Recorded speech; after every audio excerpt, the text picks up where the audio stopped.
मैं एक देश के लिए सेवा करता हूं, ठीक है। मेरा सोच हमेशा राजनीतिक तौर तरीके अपनाने के लिए नहीं जरूरत पड़नी चाहिए कि अगर आप देश की सेवा कर रहे हैं। मैं कोविड के समय निकला हूं या कोई भी मुश्किल पड़ती है, चाहे किसान रोड पे थे तो उनको मैंने जो भी सहायता दे सकता था, या हर जगह मैं पहुंचता हूं। कभी विकलांग बच्चे होते हैं, उनको मैं कुछ ना कुछ अपने तरीके से देता हूं, या अगर अंधे बच्चे होते हैं या मतलब बुजुर्ग होते हैं तो मैं अपने तरीके से देता हूं। और अगर लोग उसी को देखते हैं कि राजनीतिक तौर से देखते हैं, मेरा कोई राजनीति से कोई ऐसा मकसद नहीं था कि मैं ये कर रहा हूं कि उससे मेरा राजनीतिक सफर आसान हो जाएगा। मैंने कभी ऐसे नहीं सोचा है।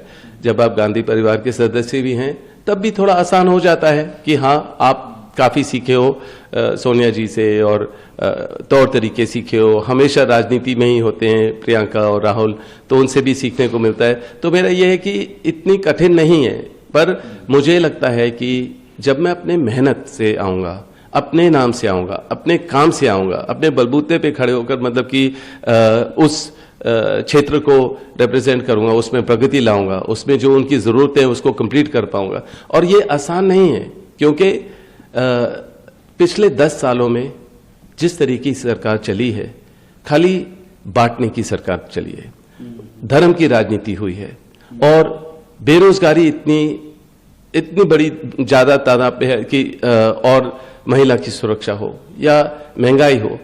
अब ये बड़ी चीजें जो हैं, ये एकदम से आप कभी भी ये नहीं कर सकते कि मैं उस क्षेत्र में जाऊंगा, मैं सारे बदलाव करूंगा। मैं अपने तरीके से बदलाव करता हूं, पर जरूरत है कि जिस तरीके की राजनीति हुई है उसमें आपको और सीखना पड़ेगा और समझना पड़ेगा कि आप उस टाइम पे आप अपने कदम रखिए।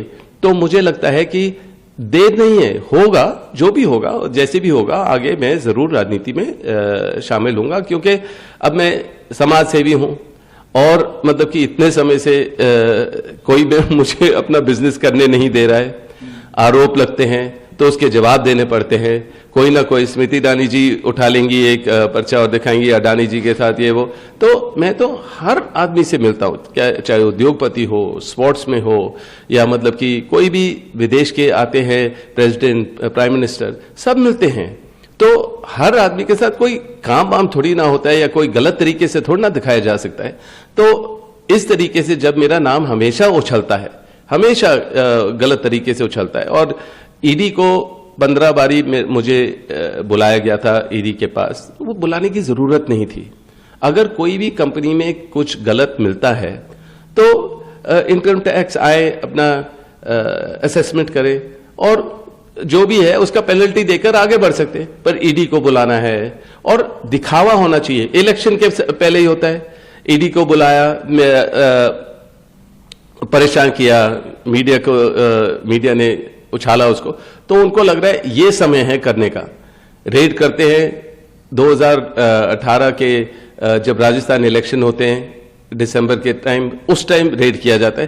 तो ये जो तौर तरीका इन्होंने अपनाया कि हमेशा मेरे ऊपर राजनीतिक तौर तरीके से टूटना, तो लोगों को लगा, पूरे देश को लगा कि आपको जरूर अब सक्रिय राजनीति में आना चाहिए और आप जवाब दे पाएंगे, अपने आप जैसे व्यक्ति की जरूरत है। तो अब पर ये नहीं है, मैं फिर भी कहूंगा कि मैं अपने कर्म से, अपने मेहनत से लंबे समय के लिए राजनीति में आऊंगा। पर यह नहीं है कि खाली गांधी परिवार का सदस्य हूं इसी के वजह से आऊं।